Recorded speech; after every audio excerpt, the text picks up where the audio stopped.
नमस्कार दोस्तों, स्वागत है आपका बिब्लियोफाइल स्टडी सेंटर के ऑनलाइन प्लेटफॉर्म पर। आज के सेशन के अंदर अपन देखने वाले हैं जो आपका मॉक टेस्ट नंबर 80 लगा है उसके सॉल्यूशंस। तो आओ एक एक करके देखते हैं कौन कौन से क्वेश्चंस इसके अंदर आए थे। देखो, आज के मॉक टेस्ट का जो हमारा पहला क्वेश्चन था वो ये है कि जो मौद्रिक भ्रम मनी इल्यूजन है, इसकी अवधारणा सर्वप्रथम किसने दी थी। देखो, मैं आपको एक बात बताना चाहता हूँ। एक्चुअल में एक अर्थशास्त्री वे हैं जिनका नाम है आपका इरविंग फिशर। क्या नाम है दोस्तों इनका नाम है इरविंग फिशर। एक्चुअल में इरविंग फिशर ने 1928 के अंदर एक बुक लिखी थी अपनी, और उस बुक का नाम ही लिटरली क्या था बताओ। इस बुक का नाम ही था the money illusion. The money illusion, the money, है ना, इल्यूजन, द मनी इल्यूजन। अब देखो, इल्यूजन का मतलब क्या होता है? भ्रम। इल्यूजन का मतलब क्या होता है? भ्रम। इस बुक के अंदर इन्होंने क्या बताया था? किसने? इरविंग फिशर ने।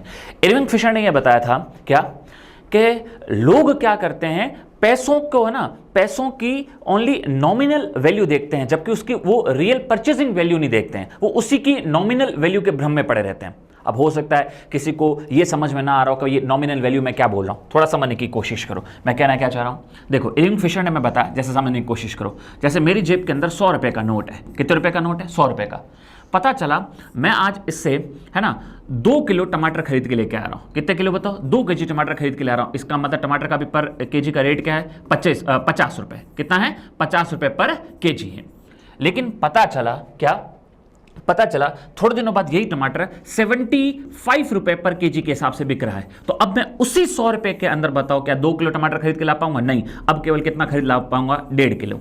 तो हमें क्या समझाना चाह रहे थे फिशर, इरविंग फिशर में क्या समझाना चाह रहे थे कि हम सिर्फ नोट के ऊपर लिखी हुई जो वैल्यू होती है ना, जैसे जो भी किसी भी नोट के ऊपर, 100 रुपए का नोट है तो उस पर 100 रुपए लिखा होगा, 10 का नोट है तो 10 लिखा होगा। तो जो किसी भी नोट के ऊपर जो उसका अंकित मान होता है उसको बोलते हैं नॉमिनल, है ना, नॉमिनल वैल्यू, उसका अंकित मान। हम केवल यही देखते रहते हैं, बस अंकित मान 100 रुपए, 1000 रुपए, 500 रुपए। हम ये नहीं देख रहे हैं कि उन रुपयों की वैल्यू कितनी घट रही है या फिर बढ़ रही है। मेरी बात आई समझ में? भाई, नोट तो मेरे पास 100 रुपए का पहले भी था, लेकिन पहले मैं 2 किलो टमाटर ला रहा था, अब केवल कितना ला रहा हूं? 1.5 किलो ला पा रहा हूं। तो क्या उसकी परचेजिंग पावर, उसी 100 रुपए की परचेजिंग पावर, क्रय शक्ति क्या कम हुई कि नहीं हुई? तो ये एक तरीके से हम केवल नॉमिनल वैल्यू के भ्रम में पड़े रहते हैं। हम ये नहीं देखते कि अब उन्हीं पैसों की क्रय शक्ति कितनी रह गई है। इसके ऊपर एक बुक लिखी है, किसने? इरविंग फिशर ने। तो उन्होंने बुक का नाम लिखा, क्या नाम लिखा? उनकी बुक का नाम क्या था? The money illusion. और उसमें ही इन्होंने कॉन्सेप्ट दिया था, मनी इल्यूजन बोले तो मुद्रा के भ्रम का कॉन्सेप्ट दिया था। तो मैं उम्मीद करता हूं आप समझ गए होंगे। तो किसने ये कॉन्सेप्ट दिया है? तो ये कॉन्सेप्ट था आपका इरविंग फिशर का बोले तो। ठीक है, अगला है, स्पेन की कौन सी फुटबॉल टीम बर्नब्यू में अपने घरेलू खेल खेलती है? पहली बात तो एक बात बताओ, स्पेन की राजधानी आपको अगर पता है तो आप आसानी से कर दोगे, मैड्रिड। तो पहली बात तो मैड्रिड देखो, तो मैड्रिड आपको ऑप्शन में यहां पे भी मिलेगा, मैड्रिड यहां पे भी मिलेगा। अब आपको पता है फेमस फुटबॉल का एक फेमस क्लब है जिसका नाम है, बताओ क्या नाम है? Real Madrid. तो इसका उत्तर क्या हो जाएगा? Real Madrid. बस स्पेन आया, मैड्रिड और मैड्रिड, और आपको पता है स्पेन का फेमस फुटबॉल क्लब है जिसका नाम है क्या? Real Madrid. तो इसका उत्तर हो जाएगा रियल मैड्रिड। ठीक है, नेक्स्ट अगला देखो, किसी व्यक्ति के 10 रुपए का सिक्का रखने के लिए तैयार होने के पीछे का क्या कारण है? हम किसी को बोले भाई तू एक काम कर, 10 रुपए का सिक्का रख रहा है, ठीक है, जैसे 20 रुपए का नोट दिया मेरे को और 10 रुपए की उसने मेरे से चीज ले ली, मैंने 10 रुपए का उसको सिक्का वापस दिया। इकोनॉमिक्स के हिसाब से पूछना चाह रहा है उसने 10 रुपए का सिक्का क्यों रखा, किस लिए रखा? क्योंकि एक्चुअल में अगर आप उस 10 रुपए की सिक्के को अगर पिघलाओगे तो उससे जो धातु निकलेगी, उस धातु की वैल्यू भी लिटरली मार्केट में कितनी है बताओ? 10 रुपए ही है। अरे समझ में आ रही बात? तो अगर आपसे पूछा जाएगा कि 10 रुपए का कोई बंदा सिक्का रख रहा है, क्यों रख रहा है? क्योंकि उसके अंदर जो धातु यूज हुई है उसकी वैल्यू भी लिटरली कितनी है बताओ? 10 रुपए ही है। तो इसका उत्तर हो जाएगा, इसे पिघलाकर इसमें से 10 रुपए की धातु निकाली जा सकती है। अगला क्वेश्चन, दिल्ली में हुमायूं ने इनमें से कौन सा शहर का निर्माण करवाया था? तो दिल्ली में हुमायूं ने दिल्ली के अंदर ही अपने शासनकाल के दौरान एक नगर की स्थापना की थी जिसका नाम था दीन पनाह। क्या नाम था? यमुना नदी के उस पार, वैसे दिल्ली खुद भी यमुना नदी के किनारे बसा हुआ है, तो उसने जो शहर बसाया था उसका नाम क्या था? दीन पनाह। ठीक है, नेक्स्ट अगला देखो, भारत की जनगणना 2011 के अनुसार भारत के किस राज्य की महिला साक्षरता दर सबसे ज्यादा है? तो दोस्तों, चाहे महिला हो, चाहे पुरुष हो, चाहे ओवरऑल हो, महिला पुरुष ना पूछकर पूरे ओवरऑल अगर आपसे साक्षरता पूछे, फर्स्ट नंबर पे डाउट ही नहीं करना है। फर्स्ट नंबर पे कौन है? फर्स्ट नंबर पे है आपका केरल।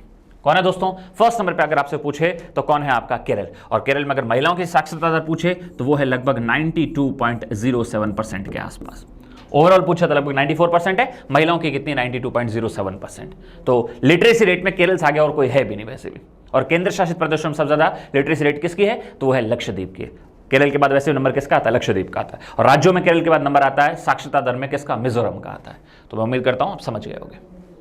अगला 2 अक्टूबर को अपने को अच्छे से पता है गांधी जयंती आती है, गांधी जी का जन्मदिन आता है। तो हम हर साल उसको किस रूप में मनाते हैं, अंतर्राष्ट्रीय अहिंसा दिवस के रूप में, नॉन वायलेंस डे के रूप में। गांधी जी अहिंसा के पुजारी थे, दैट्स व्हाई अंतर्राष्ट्रीय अहिंसा दिवस। वैसे 2 अक्टूबर को आपको पता है ना शास्त्री जी का भी जन्म आता है ना, लाल बहादुर शास्त्री जी। अगला, भारतीय संविधान का राजनीतिक भाग मुख्यतः किस संविधान से लिया गया है, आपको अच्छे से पता है। हमने हमारे संविधान में बहुत सी चीजें दूसरे देशों के संविधान से कट कॉपी किया है, पेस्ट किया है। उसमें आपको पता है जो पार्लियामेंट का सिस्टम है, जो पार्लियामेंट्री सिस्टम है, संसदीय व्यवस्था है, वो तो हमने एज इट इज ब्रिटेन की जो हम पर राज करके गए थे उन्हीं से कट कॉपी पेस्ट किया है। तो हमने राजनीतिक व्यवस्था में जो पार्लियामेंट्री सिस्टम है वो किससे लिया है, ब्रिटिश संविधान से, ब्रिटिश कॉन्स्टिट्यूशन से लिया है। नेक्स्ट अगला क्वेश्चन देखो। अगला क्वेश्चन है, राष्ट्रीय पर्वतारोहण दिवस हर साल किस दिन मनाया जाता है। हर साल हम है ना नेशनल माउंटेन क्लाइंबिंग डे किस दिन मनाते हैं, तो दोस्तों वो 1 अगस्त को है ना। ये ऐसे सीधा सीधा पहाड़ है, इस पर ऐसे चढ़ के जाना है, थोड़ा सा दिमाग में लिंक करना। तो हर साल हम नेशनल माउंटेन क्लाइंबिंग डे मनाते हैं, किस दिन मनाते हैं, तो वो मनाते हैं अपन कब, हर साल 1 अगस्त को मनाते हैं। कब मनाते हैं, हर साल 1 अगस्त को मनाते हैं। अगला क्वेश्चन क्या है जरा देखो। अगला क्वेश्चन है कि which of these is true about the second place of green revolution, है ना। प्लेस नहीं, एक्चुअल में फेज होगा, second phase of green revolution.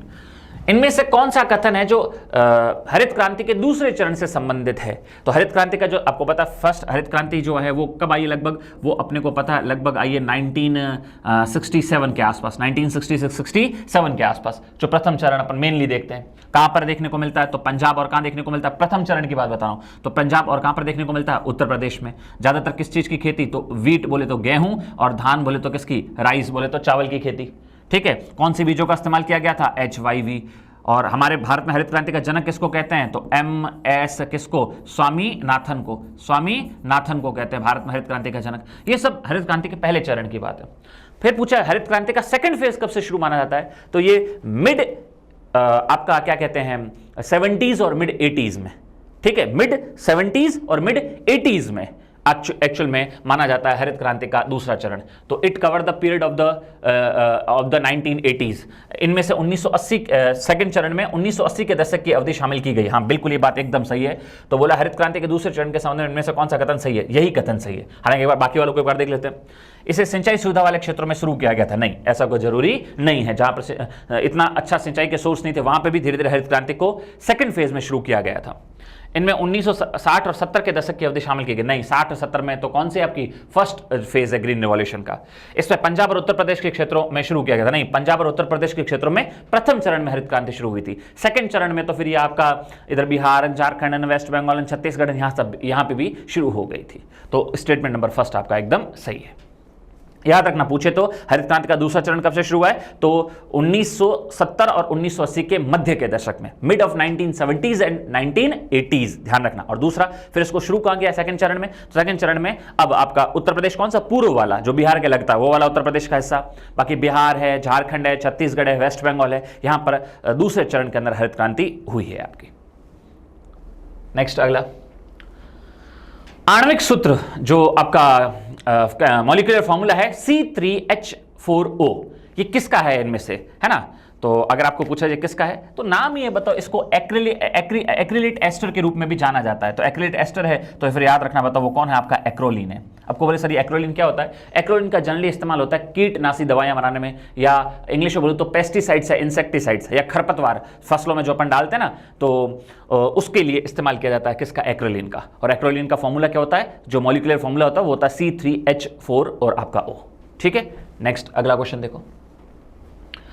मौद्रिक नीति समिति ने ब्याज दरों पर हॉकिश स्टैंड बनाए रखा। इस संदर्भ में हॉकिश स्टैंड का अर्थ क्या है, हॉकिश स्टैंड क्या होता है। देखो एक्चुअल में क्या होता है मैं आपको बताता हूं। कोई भी देश का जो सेंट्रल बैंक होता है, किसी भी देश में अगर आप देखोगे सेंट्रल बैंक, तो हर देश का अपना सेंट्रल बैंक केवल एक ही होता है। भारत का जो इंडिया का केंद्रीय बैंक है, सेंट्रल बैंक है, वो कौन है, RBI। तो कोई भी देश का सेंट्रल बैंक का मेनली काम क्या होता है, देश की अर्थव्यवस्था में, है ना, उतार चढ़ाव को ध्यान में रखते हुए, आर्थिक गतिविधियों को ध्यान में रखते हुए इकोनॉमिक बैलेंस बना के रखना। कहने का मतलब है ना तो ज़्यादा महंगाई होने देना, ना ज़्यादा क्या मंदी आने देना, इसके लिए कुछ ना कुछ अपने उपाय करते रहना। महंगाई को अपन इकोनॉमिक्स की दुनिया में बोलते हैं इन्फ्लेशन, मुद्रास्फीति, मंदी को बोलते हैं डीफ्लेशन, बोले तो मुद्रा अपस्फीति। अब मैं आपको बताता हूं होता क्या है। एक्चुअल में मार्केट में अगर कंडीशन हो, काई की कंडीशन हो मुद्रा स्फीति की, काई की कंडीशन हो, अगर मार्केट में कंडीशन हो काई की मुद्रा स्फीति की, मुद्रा स्फीति की, बोले तो इंग्लिश में बोले तो काई की कंडीशन हो, इंग्लिश में बोले तो इन्फ्लेशन की अगर कंडीशन हो, ठीक है। अब इन्फ्लेशन की कंडीशन के दौरान होता क्या है, तो इन्फ्लेशन की कंडीशन के दौरान मैं आम भाषा में आपको बोलूं तो मार्केट के अंदर जो मनी का फ्लो होता है वो क्या होता है, ज्यादा होता है। मनी का फ्लो मतलब मार्केट में पैसा क्या है, ज्यादा है, मुद्रा का प्रवाह क्या है, ज्यादा है, ऑब्वियस सी बात है, तब महंगाई भी है, मनी का फ्लो भी ज्यादा है। आरबीआई ऐसी कंडीशन में क्या करेगी, इन्फ्लेशन में मनी का फ्लो ज्यादा है तो आरबीआई ऐसी कंडीशन में चाहेगी क्या करेगी कि वो मार्केट में मनी के फ्लो को क्या करे, बताओ। आरबीआई इन्फ्लेशन के दौरान आरबीआई क्या करेगी, तो आरबीआई चाहेगी कि मार्केट में जो मनी का फ्लो है वो क्या हो जाए, कम हो जाए। अब आरबीआई मनी के फ्लो को कम कैसे करे, बातों से तो होगा नहीं, तो आरबीआई क्या कर देगी, ब्याज दरों को बढ़ा देगी। आरबीआई क्या करेगी, मनी के फ्लो को कम करने के लिए बताओ क्या करेगी, बताओ। आरबीआई जो इंटरेस्ट का जो रेट है वो मार्केट के अंदर, बैंकों के अंदर क्या कर देगी, बढ़ा देगी। तो अब बताओ ब्याज की दरें बढ़ने से क्या होगा, लोन के रूप में लोग पैसा कम लेंगे, और पैसा अगर कम लेंगे तो मार्केट में पैसा ऑटोमेटिकली क्या जाएगा, कम। इससे मार्केट में मनी का फ्लो कम होगा और कंट्रोल होगी, क्या कंट्रोल होगी, इन्फ्लेशन।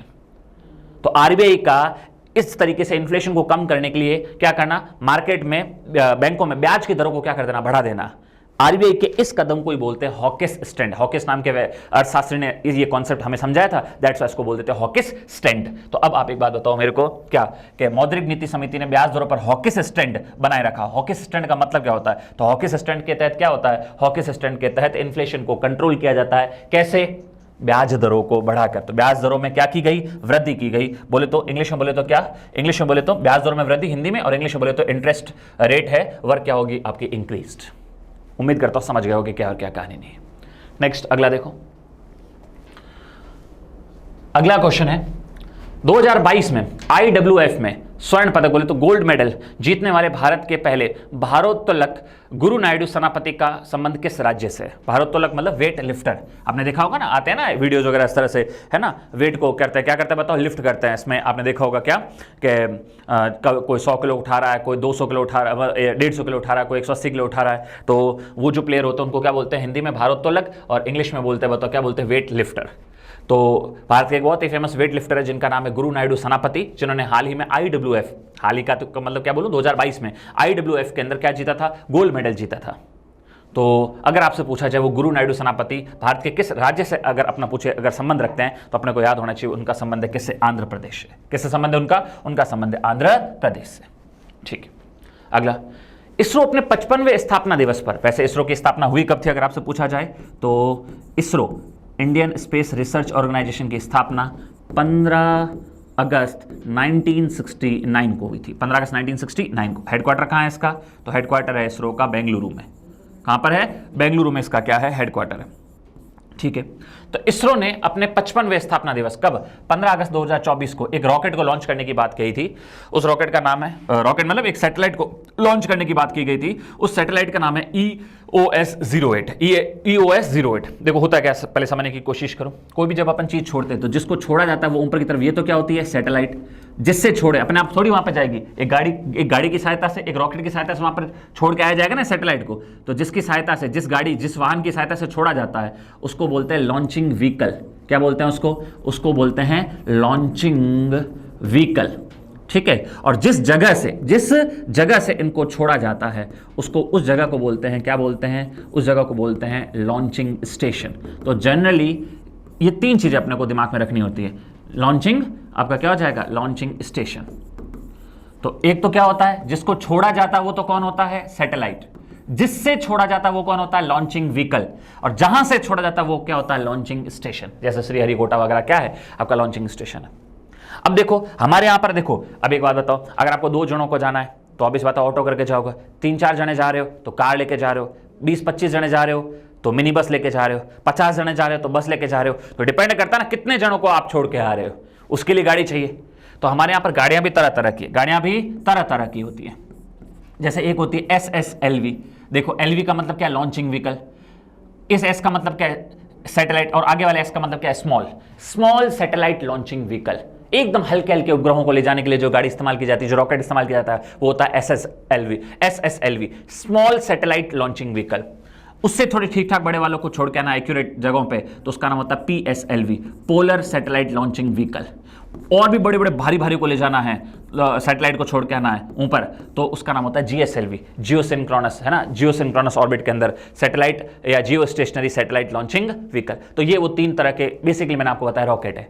अब EOS बहुत ही हल्का एक छोटा सा सैटेलाइट था, तो उसको छोड़ने के लिए अपने को क्या चाहिए, ट्रक व्रक थोड़ी छोड़ के आएंगे ट्रक से, उसके लिए एक छोटा सा स्कूटर चाहिए, और वो हमारा छोटा सा स्कूटर है कौन, SSLV, ठीक है, स्मॉल सैटेलाइट लॉन्चिंग व्हीकल। तो क्वेश्चन क्या था हमारा, EOS-08 उपग्रह को लॉन्च किया गया किस लॉन्चिंग व्हीकल से, तो उसका नाम था SSLV, और उसमें भी कौन सा था, तो SSLV D3, small satellite launching vehicle आपका कौन सा था, D3। तो मैं उम्मीद करता हूं समझ गए होगे क्या और क्या कहानी नहीं। नेक्स्ट अगला क्वेश्चन देखो,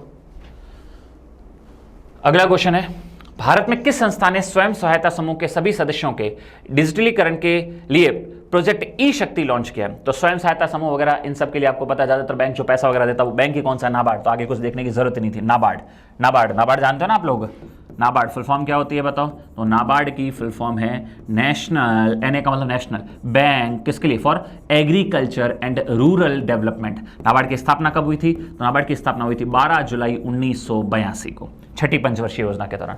और नाबार्ड का हेडक्वार्टर कहां पर है, तो नाबार्ड का हेडक्वार्टर है मुंबई के अंदर। कहां पर है, नाबार्ड का हेडक्वार्टर कहां पर है, नाबार्ड का हेडक्वार्टर आपके मुंबई के अंदर। तो उम्मीद करता हूं समझ गए होगे। नेक्स्ट अगला देखो, अगला है आपका जो एनहाइड्राइट है कि जल योजन अभिक्रिया के दौरान कौन सा उत्पाद बनता है। जो एनहाइड्राइट है ना, इसकी जल अभियोजन की प्रक्रिया के दौरान कौन सा उत्पाद बनता है, अगर आपसे पूछा जाए। पहले तो अगर आपको बता देता हूं एनहाइड्राइट होता क्या है, अगर आपसे पूछा जाए, है ना, एनहाइड्राइट होता क्या है, ये होता है calcium sulphate, CaSO4 calcium sulphate. अब क्या पूछा है इसमें, इसका क्या किया जाता है, हाइड्रेशन मतलब इसके अंदर क्या जुड़ेगा, तो इसके अंदर आपको पता है क्या जुड़ेगा, इसके अंदर पानी, क्या जुड़ेगा, पानी। और अगर पानी के 2 मॉलिक्यूल जुड़ जाए तो ये क्या बन जाता है, ये बन जाता है, क्योंकि एनहाइड्राइट की खास बात होती है, जैसे पानी के संपर्क में आता है पानी को अपने अंदर एब्जॉर्ब करता है, तो जैसे एनहाइड्राइट पानी के संपर्क में आएगा पानी को अपने अंदर एब्जॉर्ब करेगा, तो अब ये क्या बन जाएगा, CaSO4, और वाटर के कितने मॉलिक्यूल हो जाएंगे, 2H2O। और अपन अच्छे से जानते हैं CaSO4 2H2O क्या होता है दोस्तों, ये होता है आपका जिप्सम। क्या होता है, ये होता है आपका क्या, ये होता है आपका जिप्सम। बस, तो बताओ एनहाइड्राइट का जब भी हाइड्रेशन होता है तो पानी एब्जॉर्ब करते सीधा वो क्या बन जाएगा भाई जिप्सम क्या होता है, calcium sulphate dihydrate. Anhydride only calcium sulphate है, पानी आते सीधा वो क्या बन जाएगा, जिप्सम बन जाएगा। क्या बन जाएगा दोस्तों, तो उत्तर क्या हो जाएगा इसका, जिप्सम। क्या उत्तर हो जाएगा इसका उत्तर हो जाएगा जिप्सम। आपको पता होना चाहिए, एक अपन पढ़ते हैं POP, क्या पढ़ते हैं, POP, प्लास्टर ऑफ पेरिस, ये आपने पढ़ा होगा, है ना, जो हाथ वगैरह टूट जाता है तो वहाँ पर जो POP कराते हैं फ्रैक्चर होने पर, या वैसे ही छतों के ऊपर की तरफ जो डिज़ाइन वगैरह बनाने के लिए POP करवाते हैं, तो POP बोले तो प्लास्टर ऑफ पेरिस। तो प्लास्टर ऑफ पेरिस क्या होता है, ये भी होता है आपका CaSO4, लेकिन इसमें पानी का केवल आधा मॉलिक्यूल ही होता है, हाफ H2O। ठीक है, ये तो होता है CaSO4 हाफ H2O, ये तो क्या होता है, इसको बोलते हैं कैल्शियम सल्फेट, और आधे को क्या बोलते हैं, हेमी या सेमी, तो सेमी हाइड्रेट। तो POP का फॉर्मूला तो ये होता है, और लेकिन जैसे इसमें साथ में कितना वाटर का 1.5 मॉलिक्यूल और अगर जुड़ जाए तो अब ये बन जाता है दोस्तों क्या, अब ये बन जाता है CaSO4, साथ में वाटर के कितने मॉलिक्यूल हो जाएंगे, 2, तो 2H2O। इसको क्या बोलेंगे, कैल्शियम सल्फेट डाई, 2 का मतलब डाइहाइड्रेट, और यही इसको अपन आम बोलचाल की भाषा में कहते हैं, क्या कहते हैं, जिप्सम। क्या कहते हैं, इसी को बोलचाल की भाषा में क्या कहते हैं, जिप्सम। ठीक है, और अपन अभी एनहाइड्राइट देखा था, तो एनहाइड्राइट क्या था, तो जो आपका एनहाइड्राइट था इसका फॉर्मूला क्या था, ये ओनली होता आपका CaSO4 कैल्शियम सल्फेट। तो बस बोला जैसे कैल्शियम सल्फेट का क्या होगा, हाइड्रेशन, तो मतलब पानी जुड़ेगा, पानी जुड़ते सीधा ये क्या बन जाएगा, जिप्सम। ठीक, नेक्स्ट अगला क्वेश्चन देखो,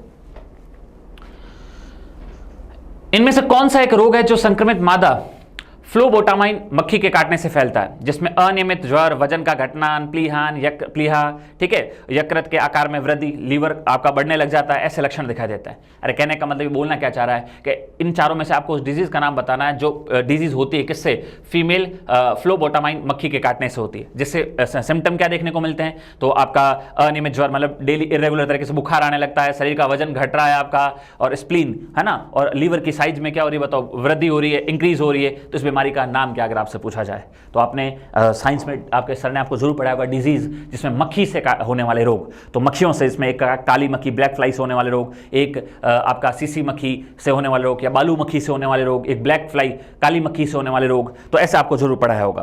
तो उसमें अगर मैं आपसे बात करूं आपका एक मक्खी होती है, उसका नाम होता है सैंड फ्लाई। क्या नाम होता है बोलो जरा? एक मक्खी होती है, इसका नाम होता है सैंड फ्लाई। बोले तो कौन सी मक्खी? आपकी बालू मक्खी। कौन सी मक्खी है ना? इसको बोलते हैं बालू मक्खी, या फिर इंग्लिश में इसको बोलते हैं, क्या बोलते हैं इंग्लिश में इसको? अपन बोलते हैं सैंड फ्लाई। क्या बोलते हैं इसको? इसको बोलते हैं सैंड फ्लाई। ठीक है। और इसी सैंड फ्लाई का एक और नाम है, इसको क्या बोलते हैं? इसको फ्लेबोटामाइन मक्खी के नाम से भी जानते हैं। किस नाम से जानते हैं? इसको फ्लेबोटामाइन मक्खी के नाम से भी जानते हैं। और इससे जो रोग होता है, उस रोग का नाम होता है काला अजार। बोलो क्या नाम होता है? काला अजार। अचार नहीं, काला अजार, या इसी का एक और नाम होता है लिस्मेनिया।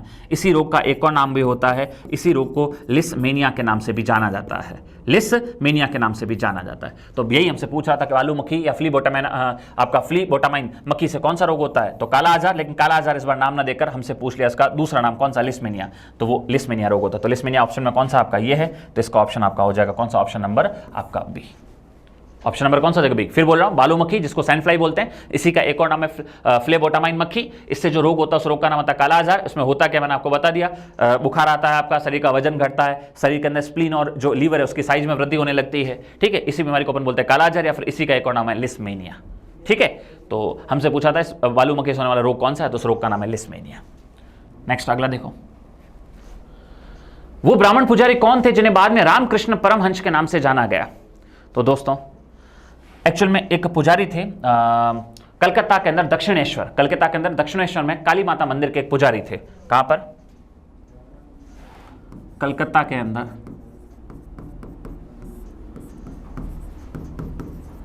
दक्षिणेश्वर में काली माता मंदिर पड़ता है। ठीक है, और इसके अंदर एक पुजारी हुआ करते थे, और उनका नाम क्या है? उनका नाम है क्या? उनका नाम है गदाधर चट्टोपाध्याय। क्या नाम है दोस्तों? उनका नाम है आपका गदाधर चट्टोपाध्याय।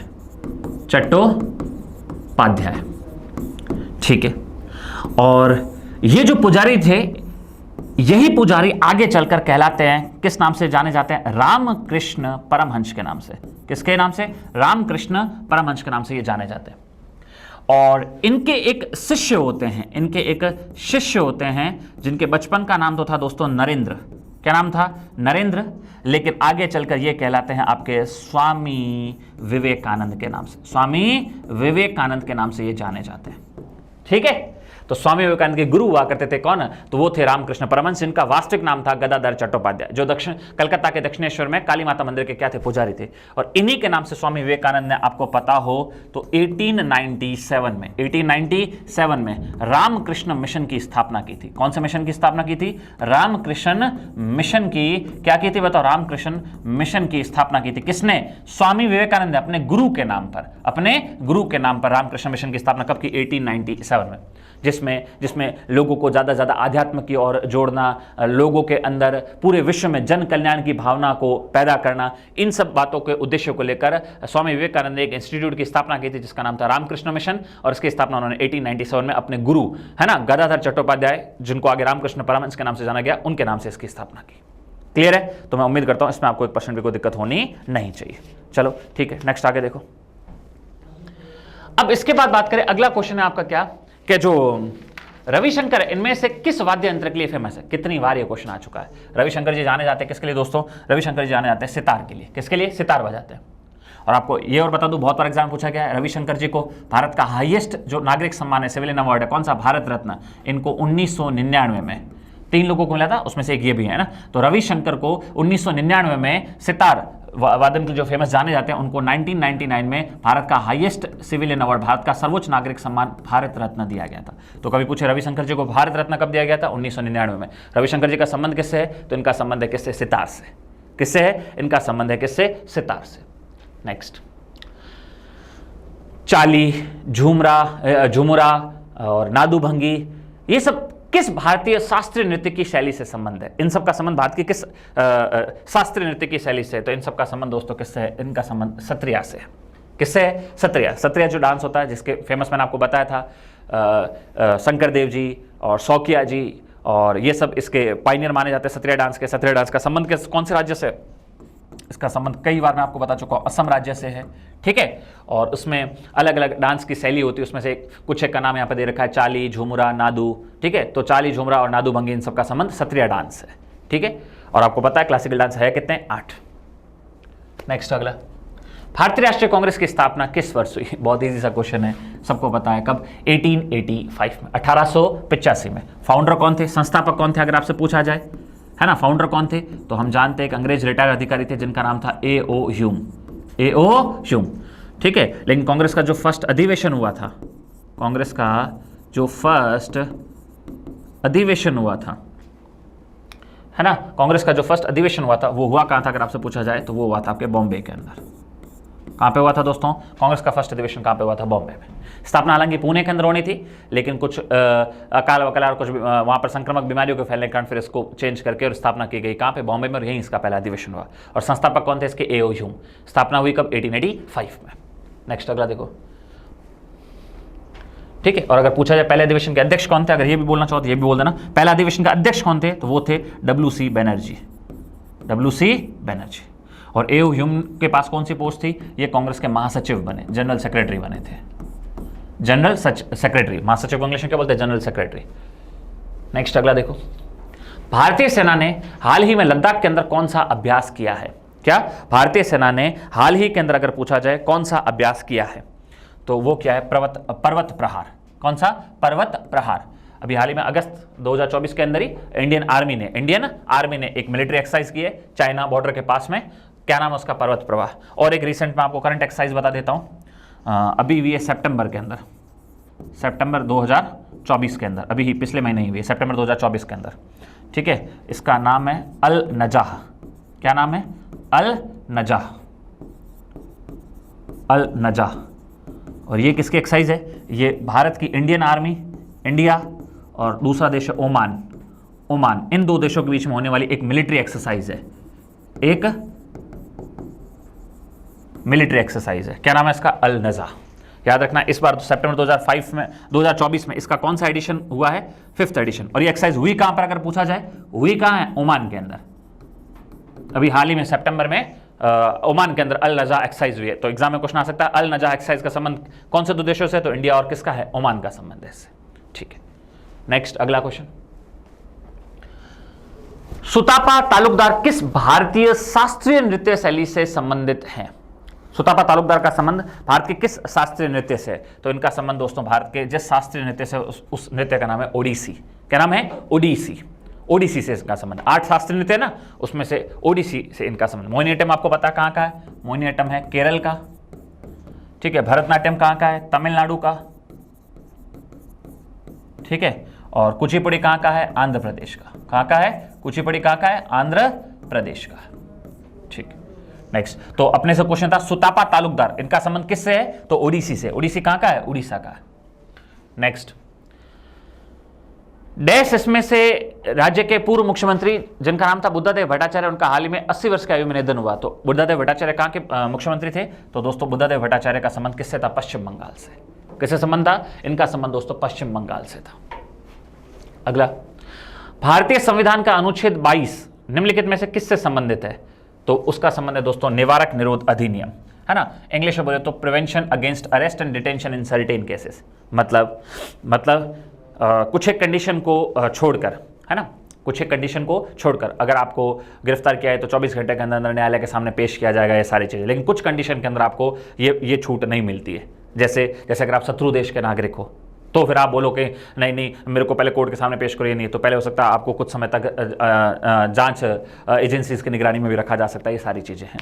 या फिर अगर आपको निवारक निरोध अधिनियम के तहत भी अगर गिरफ्तार किया जाता है तो उसके अंदर फिर कुछ रियायतें जो आपको नॉर्मली भारत के एक नॉर्मल नागरिक को मिलती है वो देने से आपको मना कर दी जाती है। इसका जिक्र किसके अंदर? आर्टिकल 22 में। तो वो है निवारक निरोध अधिनियम, ठीक है। नेक्स्ट अगला देखो, निम्नलिखित में से कौन सा उद्योग भारत में अपने आप में एक बड़ा उपभोक्ता भी है? मतलब इसमें से कौन सा ऐसा उद्योग है जिसमें हम बड़े पैमाने पर उत्पादन भी करते हैं और उनमें से बहुत से जो उत्पाद का भाग है उसका खुद ही हम उपभोग कर जाते हैं? तो हमारा रसायन उद्योग है ना। कौन सा उद्योग? हमारा रसायन उद्योग, जो हमारे केमिकल इंडस्ट्रीज है, उसमें से बहुत सारे केमिकल हम यही वापस कपड़ा बनाने में या और भी कौन सी चीजें बनाने के अंदर खुद ही हम उसका क्या कर जाते हैं? यूज कर जाते हैं, ठीक है, तो इसी के साथ इस मॉक टेस्ट का सॉल्यूशन को अपन ने सारे क्वेश्चंस देख लिए। मैं उम्मीद करता हूँ आपको समझ में आए होंगे और फ्यूचर में इस टाइप से अगर आपका यही क्वेश्चन आए तो आपके गलत नहीं होने चाहिए। तो मिलते हैं नेक्स्ट आपके मॉक टेस्ट के सॉल्यूशन के अंदर। Thank you.